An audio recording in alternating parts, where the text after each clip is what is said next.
नाजरीन, मैं हूं बिस्मिल आफ्ताब आलम और आप देख रहे हैं उर्दू हिंदी नॉलेज चैनल। देखिए, एक बहुत इंपॉर्टेंट टॉपिक पर हम आपके सामने बात करेंगे और ये टॉपिक ऐसा है जिस पर लोग तमाम पढ़ाने वाले इस पर गुरेज करते हैं बोलने से। देखिए, जिस तरह से हम आपके सामने पढ़ाने आते हैं उसी तरह से हम आपके मुद्दे भी उठाते हैं और पूरी ताकत से हम पढ़ाने की भी कोशिश करते हैं और पूरी ताकत से पूरी ऊर्जा के साथ हम आपके मुद्दे जो हैं उनको भी पब्लिक के सामने और तमाम सब्जेक्ट वाले दूसरे टीचर के सामने, दूसरे बच्चों के सामने उठाने की कोशिश करते हैं ताकि आयोग जो सोया हुआ है वो थोड़ा सा जागरूक हो जाए। और जिस तरह से लाखों बच्चों के भविष्य को दांव पे लगाया हुआ है तो कम से कम उसमें थोड़ी सी भी रियायत बरतनी चाहिए। और आप लोगों से भी एक गुजारिश ये हम करते हुए चलते हैं कि आप मेरे साथ साथ में मेरी वीडियो देखने के बाद जिनका भी कोर्स खरीदते हैं उन सभी लोगों से भी इस बात की रिक्वेस्ट कीजिए कि भाई हमारे जो मेन मुद्दे हैं उन पर भी बात कीजिए। पढ़ाने में भी इच्छा नहीं होती जब रिजल्ट नहीं आ रहा, कभी पेपर लीक हो गया, कभी कोई मैटर हो गया। तो देखिए, अब यहाँ पर आज के जो वीडियो में हमें बात करनी है उन पर पहले हम बात करेंगे। एक तो नंबर एक पर हम ये वाला मुद्दा जो है उस पर बात करेंगे। बार बार आपका सवाल आता है, आरक्षण वाला मैटर है, इसको यहाँ से हटा करके थोड़ा सा ऐसे करते हैं। अब देखिए आपके सामने सही रहेगा। तो यहाँ पर एक ये मैटर जो है इस पर सबसे पहले हम लोग बात करना चाहेंगे, यानी ये वाला जो मैटर है कि रिजल्ट जो है, सबसे पहला तो रिजल्ट का ही बहुत बड़ा मैटर है। उसके बाद ये कट ऑफ का मैटर, ये सवाल हमारे सामने बहुत आ रहा था। और इसके बाद में ये एक सवाल हमारे सामने बार बार घूम रहा है कि परीक्षा में आरक्षण का पालन क्यों नहीं हुआ। यानी सुप्रीम कोर्ट और साथ साथ में जो आरक्षण है वो हमको संविधान से मिला हुआ है और इसको सुप्रीम कोर्ट ने भी इसको कहा है कि इसका पालन होना चाहिए। इससे पहले भी कई मैटर ऐसे आ चुके हैं कि उसमें आपके सामने जब पालन नहीं हुआ तो फिर कोर्ट ने उसमें हस्तक्षेप किया। आइए इन तमाम मुद्दों पर हम लोग बात करते हैं। देखिए, सबसे पहले नीचे वाले इस पर हम लोग बात करेंगे। उससे पहले एक चीज हम आपके सामने रखना चाहेंगे, कट ऑफ वाला मैटर भी आप पहले सबसे पहले बहुत इंतजार में रहते हैं। उस पर बात करने से पहले चलिए इसी पे बात करते हैं। देखिए, परीक्षा में आरक्षण का जो मैटर है वो कोई बड़ी चीज नहीं है। आपको मालूम है कि जो LT ग्रेड का एग्जाम है, ये एग्जाम जो है वो 2 चरण में होने वाला है। पहले चरण में आपसे पेपर हो गया है और दूसरा चरण में जो है वो मेंस का एग्जाम होगा। तो एक बात आपको याद रखना चाहिए कि एक परीक्षा में आप एक ही बार जो है वो आरक्षण ले सकते हैं। एक परीक्षा में 2 बार तो आरक्षण मिलने वाला नहीं है। तो यहां पर जो आरक्षण का मैटर है वो आपको याद रखना है कि आरक्षण जो है वो आपको इसमें प्री में अगर नहीं मिला है तो आपको जो मेंस होगा उसमें आरक्षण मिलेगा। चूंकि इसमें आरक्षण की कोई वैल्यू भी एक तरह से नहीं है कि अगर मान लीजिए इसमें आरक्षण मिल भी जाए तो एक सीट पे बच्चे 15 उनको अंदर चाहिए हैं, ठीक है। तो अगर मान लीजिए 60 नंबर वाला बच्चा अंदर जा रहा है तो 15 वाले जो बच्चे अगर अंदर लिए जाएं, आरक्षण दे दिया जाए, तो उसमें बच्चे जो है कोई बहुत ज्यादा फायदा होने वाला नहीं है। ये मेरिट जो है वो 60 के बजाय जो है 61 हो सकती है, इस 59 हो सकती है, सॉरी 1 नंबर डाउन हो जाएगी। बाकी और कोई फायदा होने वाला नहीं है। तो अब जो आरक्षण है ये बहुत बड़ा मैटर नहीं है। ये जिसको भी, जैसे मान लीजिए एक सीट के यहाँ प्लान पे समझिए, फिर उसके बाद हम बात करते हैं आरक्षण पे। देखिए, यहाँ पे ये सीट है, सीट का बंटवारा है। मान लीजिए ये जो जनरल वाले बच्चे हैं, यहाँ से आप देखेंगे तो इस जनरल वाले बच्चों में सबसे बड़ी बात तो ये है कि यहाँ पर 645 बच्चे पास होने हैं, यहाँ पर 150 बच्चे पास होने हैं। तो इस तरह से अगर आप देखेंगे सारी सीटों का बंटवारा जो है, इसमें आरक्षण मान लीजिए नहीं दिया गया है। तो अब ये अगर सीट यहाँ पर अगर आप देखेंगे तो ये जो सीट है, सबसे पहले यहाँ पर ये देखिएगा कि सीट वाला मैटर, यहाँ पर मान लीजिए ये 43 सीट हैं जनरल में और यहाँ पर OBC वाले की सीट जो है वो 26 हैं, SC वाले की सीट 21 हैं। तो फाइनल में ये SC वाले इसमें जनरल में फाइट करेंगे, OBC वाले जनरल में फाइट करेंगे। तो कुल मिलाकर के ये वाली सीटों को आपको यहाँ तक फाइट करने का मौका मिल जाएगा। यानी SC में अगर आप हैं तो 21 सीट ये हैं और 43 सीट ये हैं। कुल मिलाकर के आपका जो फाइट होने वाली है वो 64 सीट पर होने वाली है फाइनल में। तो इस तरह से आपको उसमें मौका मिल जाएगा। वैसे ही अगर लड़कियों में अगर आप देखेंगे तो ये सीटों का जो बंटवारा है फीमेल का, यहाँ लीजिए OBC में ये 5 सीट हैं, 75 बच्चे अंदर जाएंगे। लेकिन क्या है, इधर ये 8 सीट हैं, तो 5 और 8 8 5 13 सीट जो है, इन 13 सीट पर आपकी फाइनल में मेरिट होने वाली है। तो आपको आरक्षण जो है वो वहां से इस तरह से मिल जाएगा। वैसे ही ये 4 सीट SC वाली महिला की हैं तो उसको 12 सीट पर फाइट करने का मौका मिलेगा। अगर उसने अपनी कट ऑफ से ज्यादा ले जाकर के जनरल में फाइट कर ली तो जनरल की सीट उसे दे दी जाएगी।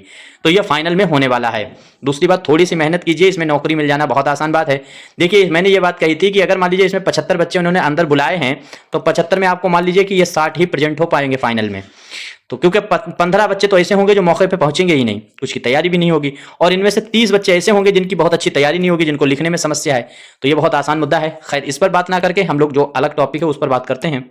तो इसमें मैंने आपको बता दिया था, ये कट ऑफ का मैटर मैंने बता दिया था कि अगर आप लड़की हैं, फीमेल का अगर देखेंगे कट ऑफ, ये भी हम आपको बता चुके थे। देखिए आरक्षण की बात समझ गए। कट ऑफ में अगर आप देखेंगे तो मुझे ऐसा अपना नजरिया ये है कि कट ऑफ के अंदर जिन लड़कियों ने 70 क्वेश्चन किए हैं ओबीसी में, वो अंदर ही जाएंगी। अच्छा, एससी वालों के लिए तो कोई कट ऑफ का मसला ही नहीं है, एससी वाले तो वो सारे अंदर चले ही जाएंगे। जिन्होंने भी जो 40% पास होने का मतलब रखा है, जिन्होंने भी 55 क्वेश्चन से ऊपर सही कर दिए हैं, वो चाहे एससी में लड़कियां हों चाहे लड़के हों, वो सभी अंदर पहुंच जाएंगे, उसमें बहुत बड़ा मैटर नहीं है। इसी तरीके से जो लड़के हैं, क्या कहते हैं, ये जनरल में जो मेल है सीट, तो उसमें भी मुझे लगता है कि 60 क्वेश्चन से 65 क्वेश्चन सही करने वाले लड़के सब अंदर चले जाएंगे जनरल में या ओबीसी में भी। तो जनरल और ओबीसी के जो लड़के हैं, ये मान के चलिए कि जनरल वाले 65 पे चले जाएंगे और 65 के ही आसपास जो है ये क्वेश्चन जिन्होंने सही किए हैं, ये लड़के भी अंदर जाने वाले हैं। तो इतने क्वेश्चन अगर आपके हैं तो आपको, मेरा अपना नजरिया है कि तैयारी करना चाहिए। ओबीसी में लड़कियां हैं, वो हमने बताया था कि 70 क्वेश्चन वाली ही लगभग ऊपर जाने की चांसेस हैं। 70 से नीचे थोड़ा बहुत हो सकता है कि आपको 68-68 वाले अंदर चले जाएं, क्योंकि यहाँ पर थोड़ी सी सीट कम है और लड़कियां प्रेजेंट ज़्यादा हुई हैं। तो इस तरह से ये आप समझ सकते हैं, बाकी कोई बड़ी चीज़ नहीं है। मोटा मोटा मैंने इसलिए बता दिया, यही बात मैंने पीछे वीडियो में भी बताई थी, ताकि आप तैयारी कर पाएँ। अब सारा खेल जो है वो यहाँ पर अटका हुआ है। आपको मालूम है कि 2 सब्जेक्टों का रिजल्ट इन्होंने दिया, एक तो जो है वो हिंदी का दिया है और दूसरा मैथ का इन्होंने रिजल्ट दिया। उसके बाद आयोग कहां सोया हुआ है, उसके बारे में किसी को कोई खबर नहीं। मैंने कहा था कि ये रिजल्ट जो है वो 20 फरवरी तक आने के चांसेस हैं और आना भी चाहिए।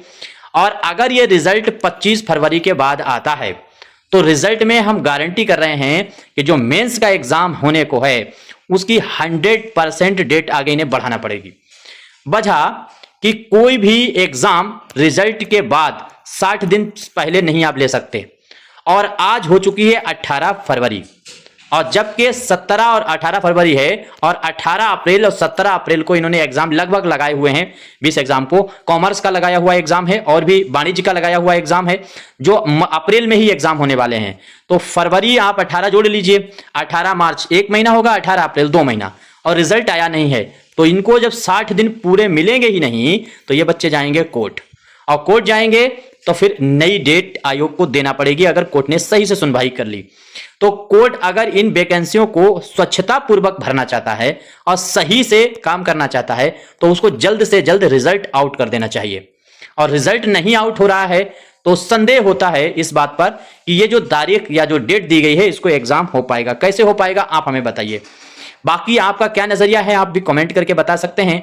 मैं तो बस ये कहना चाहता हूं कि अगर आपके उतने जितने मैंने बताए इतने क्वेश्चन सही हैं और आपके पास अभी टाइम भी है, एक बात याद रखिए कि अभी तक जितने बच्चे थे वो सारे बच्चे आदी हो चुके थे ऑब्जेक्टिव क्वेश्चन हल करने के। अब ये एकदम पेपर जो है वो रिटन पेपर होने वाला है और इसकी प्रैक्टिस के लिए कम से कम 3-4 महीने तो बच्चे को लगेंगे ही। पहले सिलेबस को पूरा पढ़ना होगा, फिर हर सिलेबस में दिए गए हर टॉपिक पर उसको अपनी बात रखने के लिए प्रैक्टिस करना पड़ेगी। मेंस लिखने के लिए तो इतना टाइम इनको देना चाहिए था। इन्होंने ये अलग बात है कि डेट इन्होंने मेंस की दे दी है कि किस किस डेट में कौन से सब्जेक्ट का एग्जाम होगा मेंस का, लेकिन बात यह है कि जब आपने रिजल्ट नहीं दिया है तो बच्चा इसलिए डाउट में है कि मेरा होगा या नहीं होगा, हम तैयारी करें ना करें। तो लाखों बच्चों के भविष्य और मानसिकता के साथ बहुत बड़ा खिलवाड़ है। कोर्स बेचने में टीचर लगे हुए हैं और बच्चे को समझ में नहीं आ रहा कोर्स लें या ना लें। अच्छा, टीचर भी ये सोच रहा है कोर्स बेचने वाला कि जितनी जल्दी कोर्स बिक जाए तो उतना फायदा है, क्योंकि रिजल्ट के बाद तो कोर्स वही लोग लेंगे जिनका नाम आएगा।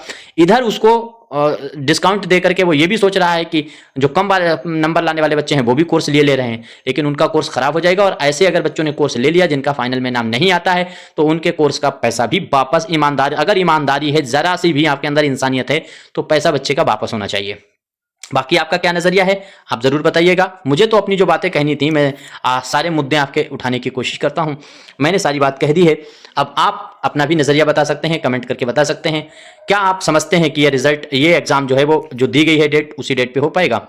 अगर ऐसा है तो जरूर बताइएगा। मैंने आपको बता दिया कि 60 दिन से पहले एग्जाम आप नहीं ले सकते, ये कोर्ट हो सकता है, कोर्ट में केस जा सकता है। और इसमें आपने ये किया है कि अभी तक रिजल्ट नहीं दिया। ये बेशक आप कहेंगे कि मैंने डेट पहले बता दी थी, लेकिन किसको बता दी जब कोई बच्चा पास हुआ ही नहीं है, अभी रिजल्ट नहीं आया, तो कौन सा बच्चा तैयारी करे कौन सा ना करे, ये कैसे क्लियर हो?